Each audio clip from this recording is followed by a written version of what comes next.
Un moment d'histoire, une création de ABBA et RDC avec l'appui du programme Bokundoli. François Luambo Luanzo Makiadi, plus connu sous le nom de Franco Luambo, est né le 6 juillet 1938 à Sonabata, une localité située dans l'actuelle province du Congo central, en République démocratique du Congo. Issu d'une famille aux origines diversifiées, son père Joseph Emongo était un cheminot d'origine Tétéla, tandis que sa mère Hélène Mbongo Makiese appartenait à l'ethnie Congo avec des racines Gombe. Dès son enfance, il grandit à Léopoldville, actuelle Kinshasa, dans le quartier d'Indale, aujourd'hui Kasavubu.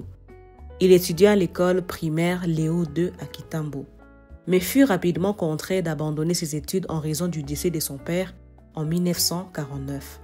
Privé des ressources financières pour poursuivre son instruction, il se consacre à la musique, nourrissant sa passion naissante pour la rumba congolaise. Début dans la musique.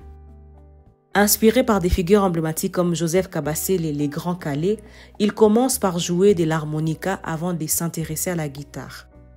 En 1949, il rejoint un petit groupe local, les Lebo, où il s'initie à divers instruments.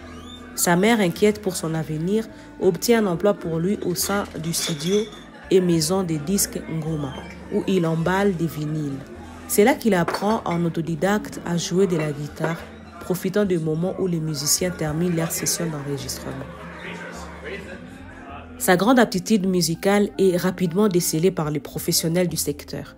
En 1950, sa famille déménage à Ngiringiri, où il se lie d'amitié avec Paul Ebengo de Wayo, un guitariste émergent. Sous la tutelle des musiciens chevronnés comme Albert Luampasi, il perfectionne sa technique et commence à s'y produire sur scène. Ascension avec Watam et Lopadi. En 1953, Franco rejoint les groupes Watam fondés par Paul Ebengo de Wayo.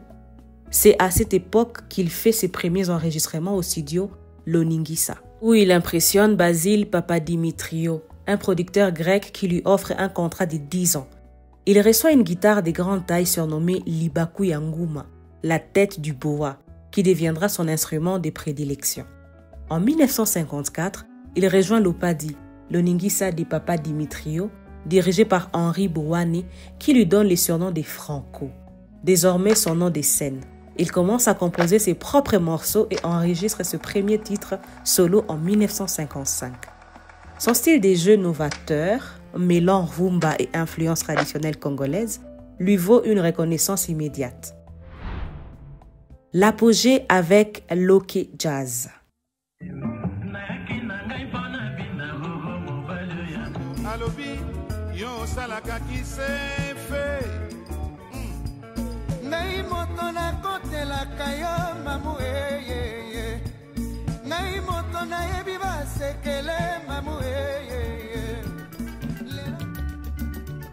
Nakoma libre, nakoma libre, nakoma libre.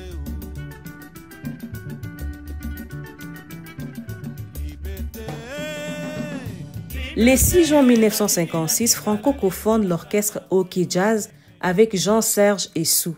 Le groupe devient rapidement un rival du mythique African Jazz des Kabasele.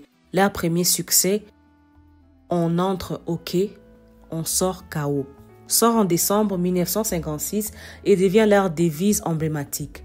Franco y impose son style, notamment par sa technique innovante du sixth, qui consiste à pincer simultanément plusieurs cordes, influençant durablement la musique congolaise. Dès 1960, il quitte l'Oningisa et fonde son propre label Epanza Makita, renforçant son autonomie artistique et économique. En 1970, il devient l'unique leader de son orchestre rebaptisé Tout-Puissant OK Jazz, d'époque jazz. Engagement politique et succès international.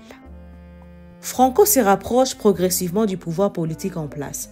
D'abord partisan de Patrice Lumumba, il rend hommage à son assassinat avec Liwaya Lumumba.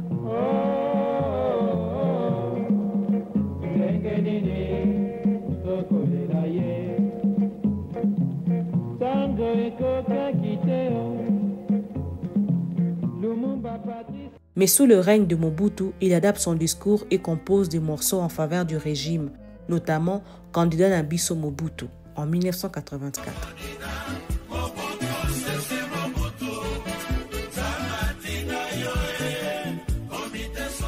Toutefois, il conserve une relative indépendance, critiquant parfois la corruption et les abus. Durant les années 1980, il connaît une carrière internationale florissante avec des tournées aux États-Unis et en Europe. En 1985, son album Mario rencontre un succès immense. Son titre phare s'est vendant à plus de 200 000 exemplaires en République du Zaïre.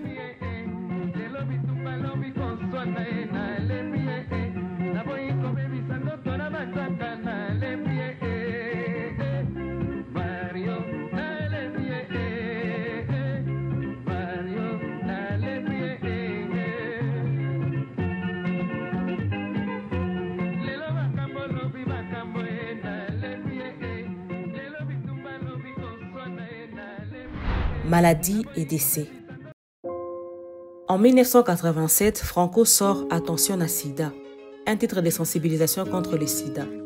Oh, le sida, une terrible maladie. Le sida, un mal qui ne pardonne pas. Le sida, un mal qui n'épargne personne. Oh, ce fléau, le sida, qui laisse impuissante la médecine.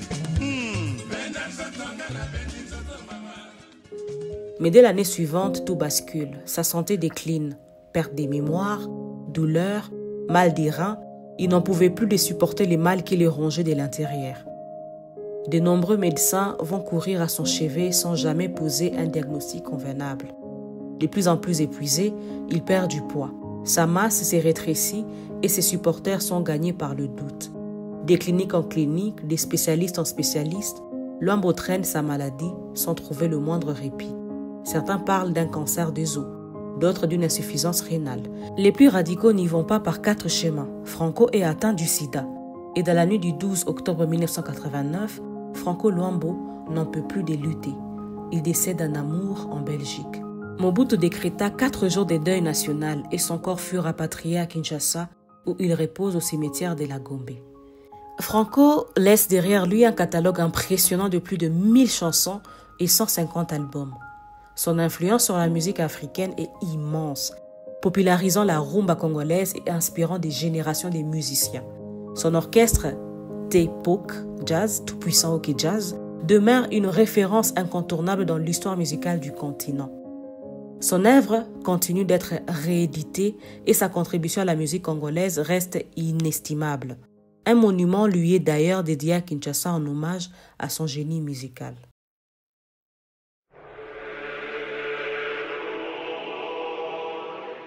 Un moment d'histoire, une création de ABBA et RDC avec l'appui du programme Bokundoli.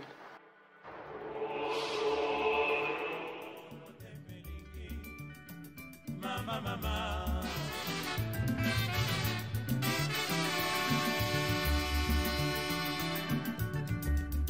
Olinga kolobisa ngai te bandeko nalukati na ngai nayeba te bandeko opanza ngai sango kisasa mobimba